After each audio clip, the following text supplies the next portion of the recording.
अस्सलाम वालेकुम दोस्तों, कैसे हैं आप सब? ठीक है, खैरियत से हैं? तो आज की जो आजकल जो ट्रेंडिंग टॉपिक में ये चल रहा है कि यूएई के जो वीज़ा हैं उनका क्या इशू चल रहा है और वो कैसे रिजॉल्व होगा, और ये जो डेमोग्राफिक डाइवर्सिटी है ये है क्या चीज़ आखिर। तो आज की इस वीडियो में मैं आज डेमोग्राफिक डाइवर्सिटी को एक्सप्लेन करूँगा कि ये क्या चीज़ है और इसकी वजह से कौन कौन से इश्यूज हमें फेस करने पड़ रहे हैं। तो सबसे पहले आपको पता होना चाहिए कि जो यूएई में जो कंपनीज़ हैं उसमें मेजॉरिटी जो है पाकिस्तानियों की है, इंडियंस की है, बंगालियों की है। इसके अलावा और भी नेशंस हैं, लेकिन इन तीनों की अगर देखा जाए तो जो टॉप नेशंस में आती हैं ये तीन चार कंट्रीज़ ऐसे हैं एशिया के जिन्होंने दुबई में रश मचाया हुआ है। तो अब मैं आता हूँ डेमोग्राफिक डाइवर्सिटी पे। डेमोग्राफिक डाइवर्सिटी इस चीज़ में है कि उन्होंने एक जो कोटा है वो फिक्स कर दिया कि 20% एक नेशन के बंदे होंगे।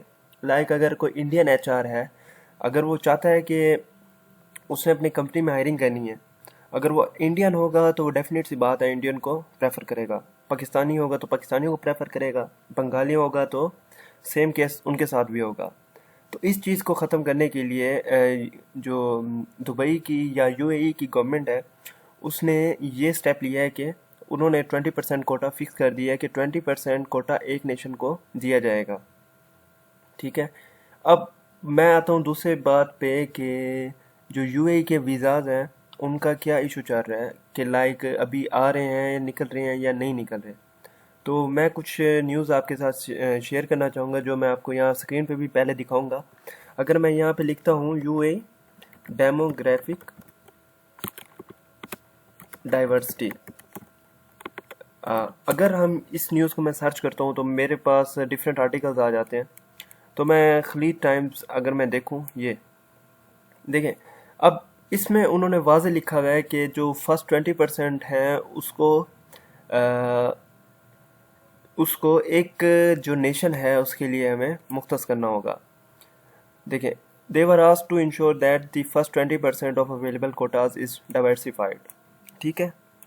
तो इसमें थोड़ी सी डाइवर्सिटी ये आई थी। अब इसकी वजह से जो वीज़ा के इशू चल रहे थे तो वो काफ़ी हद तक अब रिजॉल्व हो चुके हैं, क्योंकि अब अगर हम इसकी देखें, वो कहते हैं कि अभी भी कुछ कंपनीज ऐसी हैं जो अब इजीली वीज़ा अपना निकाल के दे रही हैं अपने एम्प्लॉयज़ को। तो ये कुछ इश्यूज थे, और जो कि अब नॉर्मल हालात की तरफ आ रहे हैं। वीज़ा जो आजकल वीज़ा की पॉलिसी है वो नॉर्मल होती जा रही है। अब मैं मेन बात पे आता हूँ कि अब यूएई में जो टोटल कैटेगरीज बनाई गई हैं लेवल्स के हिसाब से, लेवल 1 to 5, इसी तरह आगे भी हैं।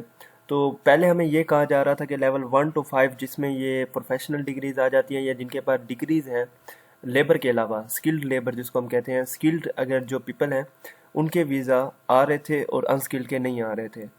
तो आजकल थोड़ा सा ये इशू चल रहा है कि स्किल्ड का कभी कभी रिजेक्शन होती है तो स्किल्ड वालों की भी हो जाती है, नहीं तो अनस्किल्ड वालों की भी हो जाती है।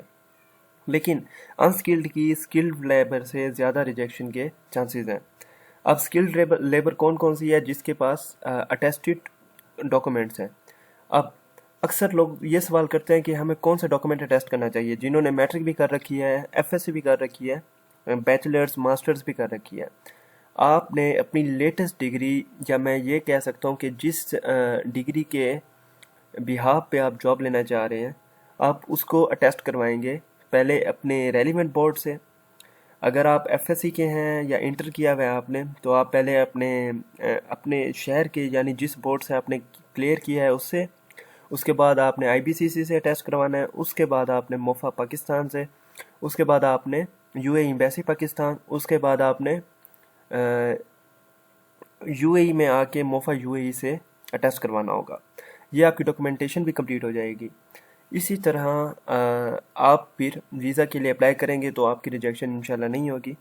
तो ये कुछ हमारे मेन पॉइंट्स हैं जिसको हमें समझना चाहिए। और बाकी जो डेमोग्राफिक डाइवर्सिटी का इशू चल रहा था वो काफ़ी हद तक कम हो गया। अब जो वीज़ा के जो प्रोसेस हैं वो नॉर्मल हालात की तरफ आ रहे हैं। तो अब जिनके वीज़ा स्टक हुए हुए थे वो भी वीज़ाज निकल रहे हैं। इसी तरह अगर मैं दूसरे आर्टिकल की तरफ आता हूँ, ये तो खलीज टाइम वालों का था, आपने ये देख लिया है। अगर मैं देखता हूँ कि और भी इसमें काफ़ी हमें आर्टिकल्स मिल जाते हैं जिसमें हमें क्लियर हो सकता है कि आखिर इशू क्या चल रहा है। इशू मेन यही चल रहा था कि इनके यूए गवर्नमेंट के मुताबिक जो एक कंट्री के नेशन है वो अपने कंट्री के पीपल को प्रमोट करती है, जिसकी वजह से जो बाकी बाकी कौमों का हक माना जा रहा है। काफ़ी हद तक बातें ठीक ही हैं, क्योंकि अगर एक इंडियन एचआर होता है वो तो इंडियंस को प्रेफर करता है और पाकिस्तानियों को इग्नोर करेगा। अगर सिमिलरली पाकिस्तानी एचआर के केस में देखा जाए तो वो सेम प्रोसीजर ये दोहराएगा। तो इस चीज़ से बचने के लिए यूएई गवर्नमेंट ने एक स्टेप लिया था डेमोग्राफिक डाइवर्सिटी का, कि 20% कोटा फिक्स कर दिया जाए। लेकिन अब वो भी काफ़ी हद तक ठीक हो चुका है और जो हालात हैं वो नॉर्मल की जानिब बढ़ रहे हैं। अगर अब दूसरी मैं बात करता हूँ डॉक्यूमेंट अटेस्टेशन की, वो भी मैंने आपके साथ शेयर कर दिया है। बाकी आप डॉक्यूमेंट अटेस्ट करवाएं और अपने वीज़ा के लिए अप्लाई करें, इंशाल्लाह आपका वीज़ा भी लग जाएगा।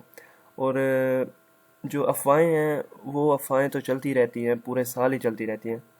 तो उन अफवाहों पे कान ना धरें, आप खुद लाजमी ट्राई करें, उसके बाद ही आपको पता चलेगा कि एक्चुअल में सिस्टम चल कैसे रहा है।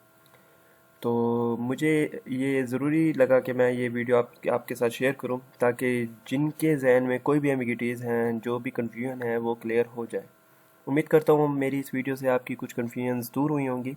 अगर मज़ीद भी आपको कोई सवाल मुझसे करना है तो आप कमेंट बॉक्स में लाजमी मुझसे पूछें, मैं उसका आंसर देने की कोशिश करूँगा।